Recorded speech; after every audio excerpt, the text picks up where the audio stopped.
시장에서 가장 큰 화두가 될 이슈가 생겨가지고 그 이슈에 대해서는 꼭 짚고 넘어가야 됩니다. 그래서 오늘 그 이슈에 대한 설명을 좀 하려고 스트리밍에서 준비를 좀 했거든요.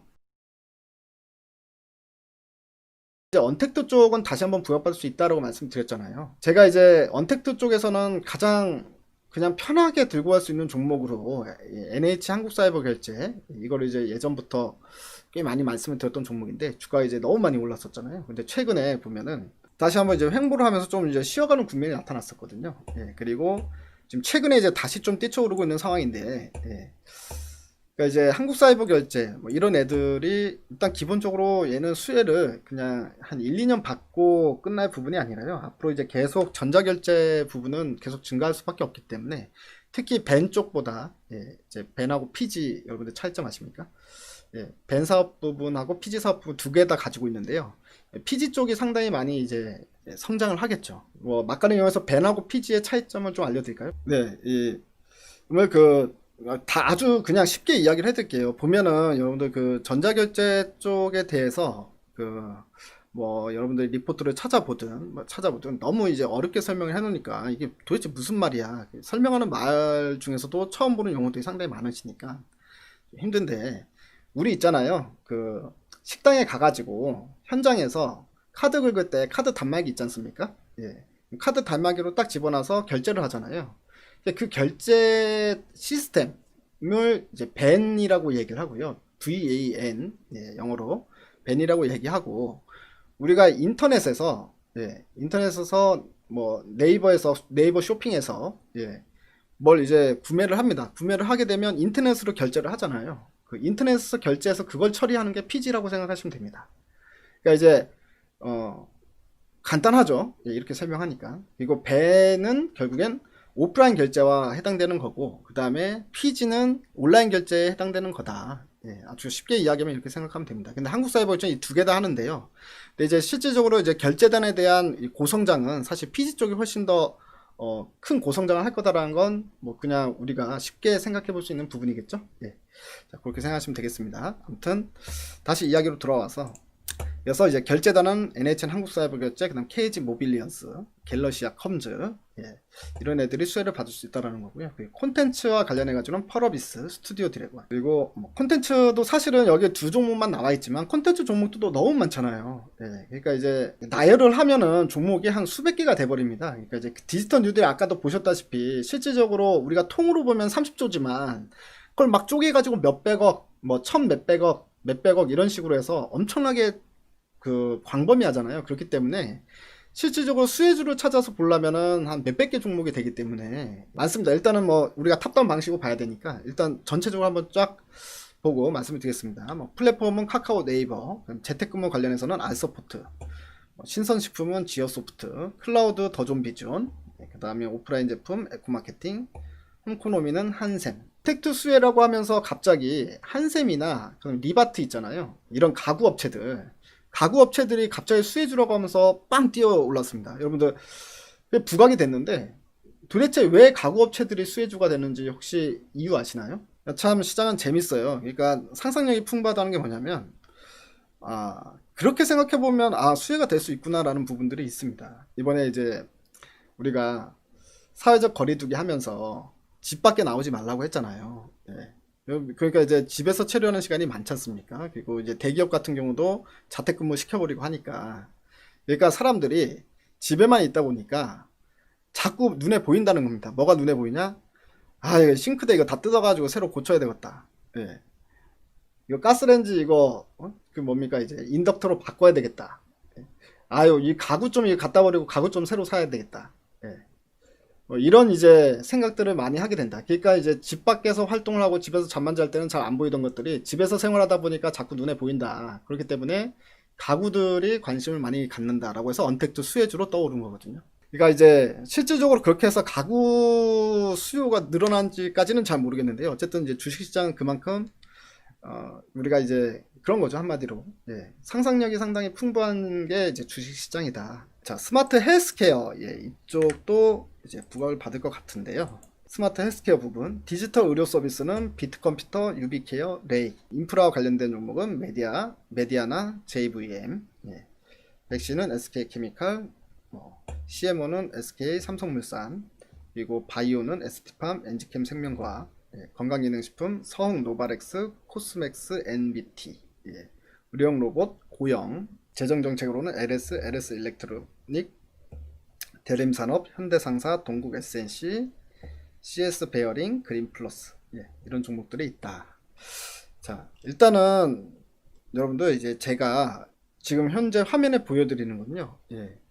증권사 리포트에서 나온 거기서 이제 정리를 한 종목들만 보여드리는 건데 사실 여기 있는 종목이 전부가 아니죠. 그리고 탑픽도 아닙니다. 근데 이 증권사에서는 이 종목들만 몇 개만 딱 적어놨잖아요. 몇 개만 적어놓은 게 그 증권사에서는 이 종목들이 그 종목들 내에서 탑픽으로 보기 때문에 이 종목을 적어놨는지, 아니면 그냥 일단 다 나열하기 힘들기 때문에 대표적인 종목, 자기네가 생각하는 대표적인 종목 한두 개만 적어놓은 건지, 이제 그 기준은 저도 잘 모르겠습니다. 어쨌든 이런 종목들이 해당 사항이 있다라는 정도만 여러분들 머릿속에 담고 계시면 좋을 것 같아요. 자, 그렇게 해서 여기서 나온 종목들을 다시 한번 좀 정리를 하면, 디지털 트랜스포메이션에서는 삼성 SDS, 롯데정보통신, 한컴 MDS, 인프라는 KINX, HFR, 보안은 파이오링크, 하드웨어 삼성전자, 사이맥스, 인터플렉스. 이제 아까 다 이제 위에서 나왔던 종목들 이름이고요. 언택트 라이프, NHN 한국사이버결제, KG 모빌리언스, 갤럭시 컴즈. 컨텐츠는 펄어비스 스튜디오 드래곤, 플랫폼은 카카오 네이버, 신선식품은 지오소프트, 재택근무는 알서포트, 클라우드 더존비전, 오프라인 제품 에코마케팅, 홍코노미 한샘, 재정정책은 LS 일렉트로닉, 대림산업, 현대상사, 동국 SNC, CS 베어링, 그린플러스, 스마트 헬스케어, 디지털 의료 서비스, 비트컴퓨터, 유비케어, 레이, 인프라 관련주는 메디아나 JVM, 백신 관련주는 SK케미칼, CMO는 SK 삼성물산, 바이오는 ST팜, 엔지캠 생명과학, 건강기능식품 서흥 노바렉스, 코스맥스 MBT, 의료용 로봇 고영, 이렇게 딱 정리가 이제 됐는데요. 사실은 여기서도 이제 종목을 대충만 한두 개씩밖에 안 적어 놨는데도 불구하고 우리 이제 개인 투자자 입장에서 봤을 때는 종목이 너무 많잖아요. 그죠? 이걸 어떻게 다 삽니까? 다 살 수 있는 게 아니잖아요. 어차피 우리가 살 수 있는 거는 이 중에서 두세 개 정도밖에 안 된다. 이렇게 좀 봐야 되는 게 맞을 것 같습니다. 자, 그러면은 기본적으로 이제 그 가장 큰 수혜를 받을 수 있는 애들이면서, 그러니까 이제 우리가 워낙 이제 그 광범위하기 때문에 여기서 이제 우리가 압축을 할 때 제가 좀 팁을 드리면, 일단 실적들을 한번 보는 게 좋아요. 실적을 보고 기왕이면, 그러니까 우리가 실질적으로 이런 뉴스가 나오면요, 실적이 안 나오는 잡주들이 있어요. 잡주들. 실제로 수혜를 받을 수 없는 애들인데 그냥 그거와 관련된 종목이기 때문에 급등이 나오는 애들이 있습니다. 시가총액 1000억 내외인 애들, 뭐 이제 주가는 뭐 이제 1000원, 2000원대 형성되어 있는 애들, 이런 애들이 이제 막 상한가 가고 날라다니고 막 하거든요. 누구 관련주 하면서. 근데 이제 그런 종목들은 사실 하이 리스크 하이 리턴이죠. 그만큼 이제 리스크도 크기 때문에 우리가 이제 대놓고 그런 종목들 무조건 사야 된다 이렇게 얘기할 수는 없고, 적자 나오는 회사들을 막 사라고 할 수는 없지 않습니까? 이제 백진수는 그게 좀 겁이 많아서 그런지 좀 이제 실적이나 실질적인 수혜주를 보는 걸 좋아하기 때문에 그런 종목들은 우리가 트레이딩 할 때 단타로 샀다가 그냥 팔고 급등 나오면 팔고 이렇게 해야 된다라고 생각이 들고요. 근데 이제 실제 수혜주들은 아예 길게 들고 갈 수가 있잖아요. 그래서 그런 애들을 좀 찾아볼 때 여러분들께 이제 드리고 싶은 팁은, 결국 이제 재무제표를 한 번씩은 다 뜯어봐라. 종목들이 많으니까 거기서 이제 실적이 안 나온다 싶은 것들은 다 걸러내버리세요. 어차피 종목이 모수가, 우리가 볼 수 있는 종목이 전체적으로 한 200개 정도 되면 그 중에서 우리가 살 수 있는 거를 다 살 수도 없고, 해봐야 이제 한두 개 사고 끝날 건데, 한두 개 살 때 걸러내는 작업을 해야 되지 않습니까? 일단 먼저 재무제표를 보고 걸러낼 것은 다 걸러내면 한 차례 이제 딱 다시 압축이 되잖아요. 그럼 여기서도 이제 더 걸러내야 되니까, 여기서 가장 먼저 걸러내야 될 건 이 지금 현재 그린 뉴드가 가장 가까운, 그리고 실질적으로 이 수주를 받을 수 있거나 지원금을 받을 수 있는 애들은 누구일까? 또 여기서 이제 또 압축을 시키고, 그리고 제일 마지막으로 실적이 크게 증가할 만한 종목을 골라내버리면 됩니다. 그러니까 예를 들어서 작년에 한 100억 나왔는데 올해 200억 나올 애들, 그리고 뭐 올해 200억 나오는데 내년에 400억 나올 애들, 이런 애들로 여러분들이 좀 골라서 그런 애들로 압축해서 매매를 하는 게 이제 가장 편하게 들고 가면서 가장 고수익을 노릴 수 있을 것이다. 예. 이렇게 일단 생각을 해주시면 좋을 것 같습니다. 그러니까 여기에 이제 제가 보여드린 종목들을 다 받아 적을 필요도 없고요. 근데 이제 뭐 그런 건 괜찮죠. 트레이딩 관점으로 본다라고 하면 수혜주들이 100개가 되면 그런 걸로 다 일일이 적어가지고 여러분들 그룹핑을 딱 시켜놔, 관심 종목에.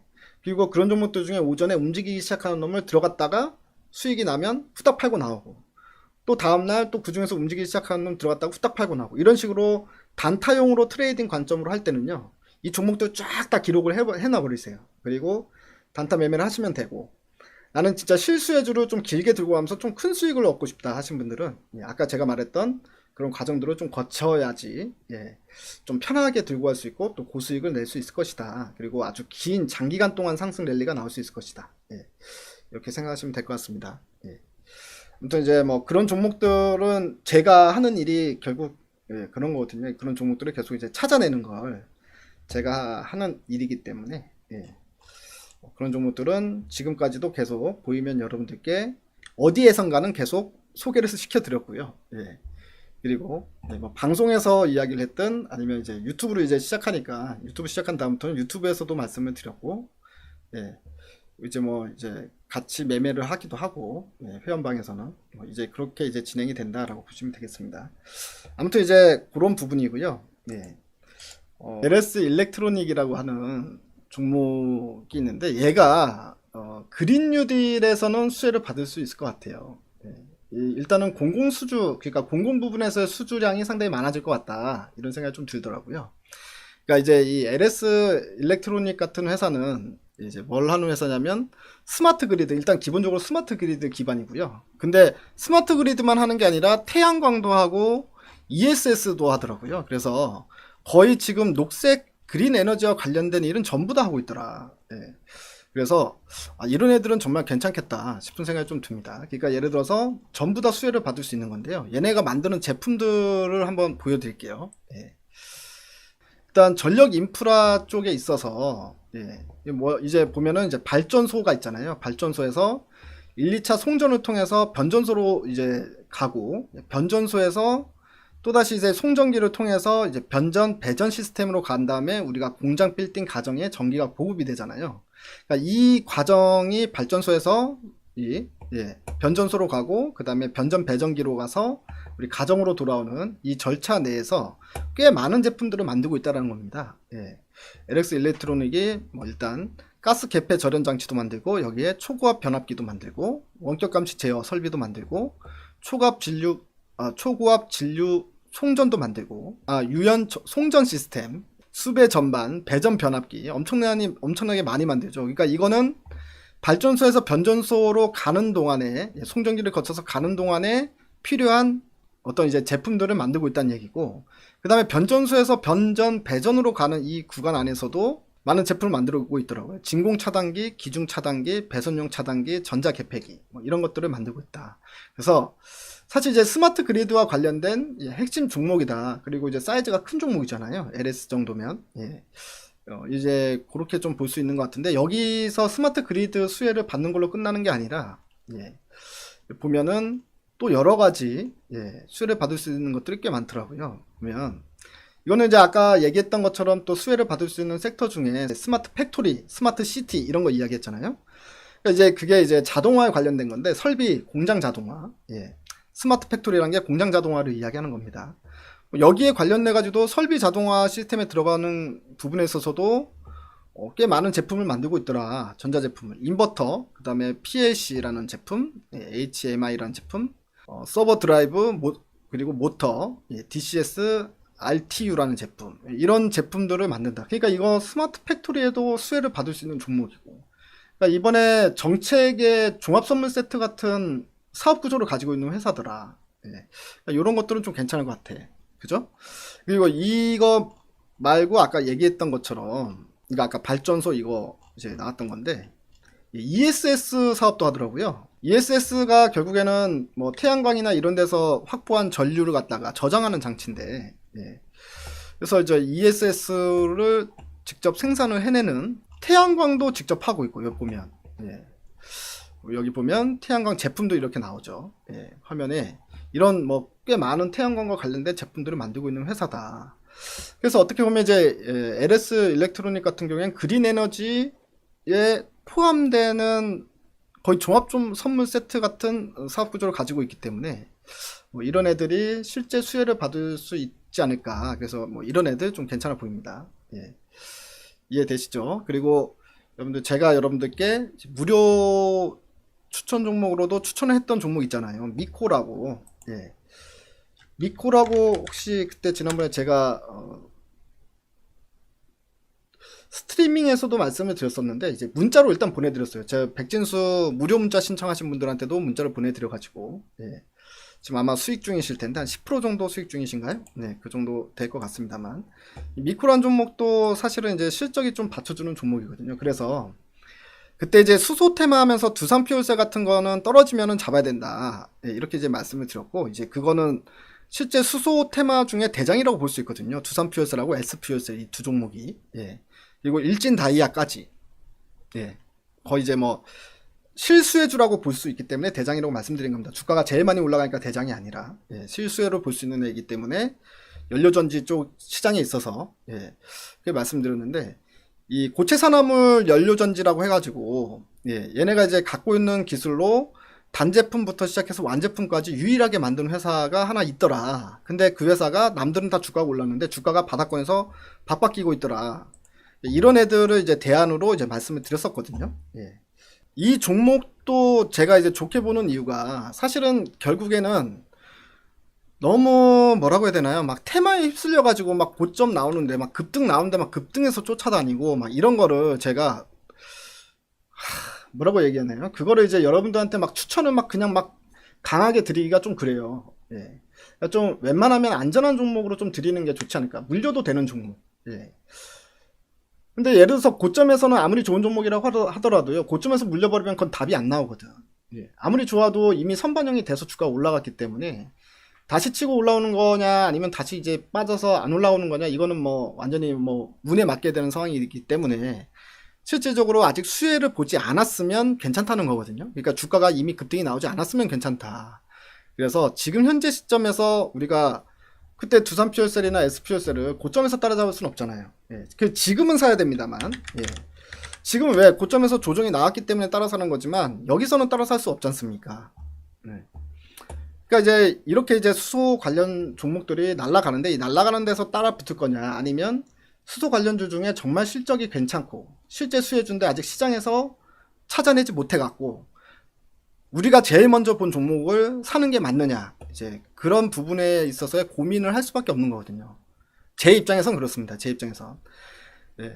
뭐 예를 들어서 뭐 제가 사는 거면 단타로 볼 거면 차라리 이놈을 사는 게 낫고 예, 길게 볼 거면 차라리 새로운 수혜주를 아예 싹싹 뒤져가지고 찾아내는 게 낫고 뭐 이렇습니다만 하여튼 뭐 여러분들한테 둘 중에 하나를 선택을 할 수는 없는 거죠. 왜냐면 사람마다 다 투자 성향이 다르기 때문에 저도 마찬가지로 단타로 볼 것 같으면은 급등 나온 놈을 쫓아가서 5%라도 다만 단숨에 먹고 나오는 게 나으니까 예, 그렇게 하는 게 낫고 아예 그냥 묻어놓고 가겠다 하면은 사실 고점에 있는 애는 너무 부담스러우니 새로운 놈을 아예 바닥권에 있는 놈을 찾아가지고 그 놈을 사는 게 낫고 그렇지 않겠습니까? 그죠? 예.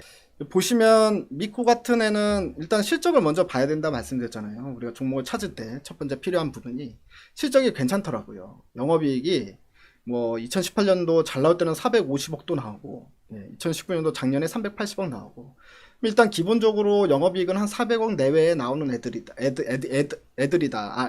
이렇게 이제 그런 놈이다라고 볼 수 있는데 이놈이 이제 시가총액이 아직 3천억 밖에 안 됐어요. 근데 요즘 같은 시장에 PER 10배 미만에서 움직이는데 뭔가 시장에서 좋아할 만한 핫한 트렌드를 갖고 있는 종목이다.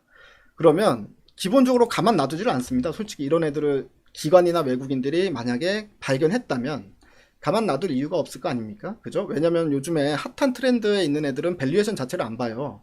주가가 이미 앞으로 한 2년, 3년 후에 나타날 실적을 미리 반영하기 때문에 그래서 프리미엄을 엄청나게 얹혀서 매매를 하고 있는 상황입니다. 지금 현재는 시장에 어느 정도 거품이 낀 상황이다라고 보시면 되거든요. 뭐 PER 30배, 40배는 기본이잖아요. 핫한 섹터에 있다라고만 하면 아까도 예를 드렸다시피 니콜라라는 회사 자체는 아무것도 지금 매출 자체가 빵원입니다. 빵원. 그 수소 트럭을 만들지도 않고 있는 상황이고 앞으로 수소 트럭을 만들 예정에 있는 회사인데도 불구하고 시가총액이 25조까지 올라간다 했잖아요. 예. 요즘 시장은 어떻게 보면 뭔가 미래만 본다. 지금 현재 밸류에이션을 안 본다라고 하기 때문에 미래만 보는 시장이다. 그러니까 미래 잘 될 것 같으면 일단 무조건 사재 끼는 시장이다. 이렇게 보면 되거든요. 근데 이제 이 정도의 밸류에이션을 갖고 있는데 미래성이 있다. 미래에 분명히 이것도 핫하다라고 할 수 있는 그런 트렌드 안에 있는 종목인데도 불구하고 바닷가에서 바짝 누워있으면 이런 것들은 좀 매집을 해놓고 가야 되지 않냐라고 생각하는 겁니다. 예, 미쿠란에는 그러면 어떤 모멘텀이 있느냐 다시 한번 못 들으신 분들을 위해서 좀 설명을 드리면 이렇습니다. 그러니까 얘는 이제 반도체나 디스플레이 공정에서 세정을 하는 회사예요. 세정. 예, 그러니까 뭐 미세먼지 같은 거 먼지 낀 거 세정하는 그런 거 납품하는 회사고 아까 보셨던 매출이나 영업이익 자체가요. 그렇게 디스플레이나 반도체 산업에서 벌어오는 돈입니다. 근데 얘네가 이제 만든 그 기술을 가지고 고체형 산화 전지를 만들었어요. 근데 이제 그게 이제 분명히 시장에서 이제 부각을 받을 수 있을 만한 어떤 모멘텀인데 그게 아직 제대로 매출이 나오고 있는 상황은 아니기 때문에 감춰져 있었던 종목이다. 이렇게 좀 보면 좋을 것 같습니다. 그러니까 이제 그 정도 선에서 이해를 하시면 될 것 같고요. 그 의료장비 업체, 그 비대면 의료장비 뭐 이렇게 하면서 아까 헬스케어 쪽도 수혜로 들어가잖아요. 고영 이런 애들 나오는데, 근데 여러분들 의료장비 업체들 중에서도 정말 실적이 고성장하는 또 애들이 또 꽤 많이 또 포진이 돼 있거든요. 그러니까 의료장비 쪽도 저는 괜찮지 않을까라고 보는데, 일단 순서로 보게 되면 개별주들 있죠. 테마주들이 아마 먼저 좀 움직이기 시작할 겁니다. 근데 여러분들 이제 그 관련주들은 이제 뭐 그린 에너지 관련주 그 다음에 디지털 뉴딜 관련주 이런 것들 네이버나 뭐 이렇게 인터넷에 찾아보시면 아마 중성주도 있죠. 한마디로 이제 쉽게 이야기하면 급등주, 급등 잡주들 그런 애들은 쭉 나올 겁니다. 그런 애들을 가지고는 트레이딩을 하시고요. 그리고 실제 수혜를 받으면서 실제 실적이 크게 증가할 수 있을 만한 애들은 여러분들 좀 꼼꼼히 찾아내셔가지고 여러분들 이제 포트에 담아서 좀 이제 장기간 좀 안정적으로 들고 가면서 좀 고수익을 누리는 그런 방식으로 이번 이슈를 좀 대응하면 좋지 않을까 이렇게 생각이 듭니다. 자, 오늘 강의는 여기까지고요, 여러분들. 그리고 여러분들 길게 보는 종목들은 사실은 급등 나올 때 쫓아가는 것보단요 많이 떨어질 때 주워 담는 게 훨씬 더 좋습니다. 왜냐면 어차피 길게 보는 종목이면 당장에 내일 올라갈 거를 보고 우리가 사는 게 아니라요 얼만큼 싸게 사느냐가 관건 아니겠습니까? 그냥 싸게 산다는 건 주가가 올라갈 때가 싸게 사는 게 아니라 주가가 떨어질 때 싸게 살 수 있는 거니까 그러니까 여러분들이 이제 예를 들어서 내가 트레이딩 관점으로 보는 거면 기본적으로 올라가는 종목에 같이 올라타서 이제 단기적으로 짧은 수익을 노리고 이제 빠져나오시는 전략. 그러니까 이제 뭐 매매 자체를 그날 샀다 그날 팔든 아니면 샀다가 다음날 팔든 이런 식으로 좀 보유 기간을 짧게 잡고 대응을 하시는 게 좋고요. 근데 예를 들어서 내가 좀 제대로 실적이 나오고 내가 이제 좀 재무제표도 좀 들여다보고 사업 내용도 들여다보고 이런 애들은 좀 길게 들고 가면 크게 수익 주겠다 할 만한 애들은요 주가 올라갈 때 따라잡기보다는 좀 떨어질 때 최대한 싸게 산다 이렇게 생각하고 오히려 이제 떨어질 때 매집을 하는 관점에서 여러분들 종목을 담아보시는 게 훨씬 좋을 것 같습니다.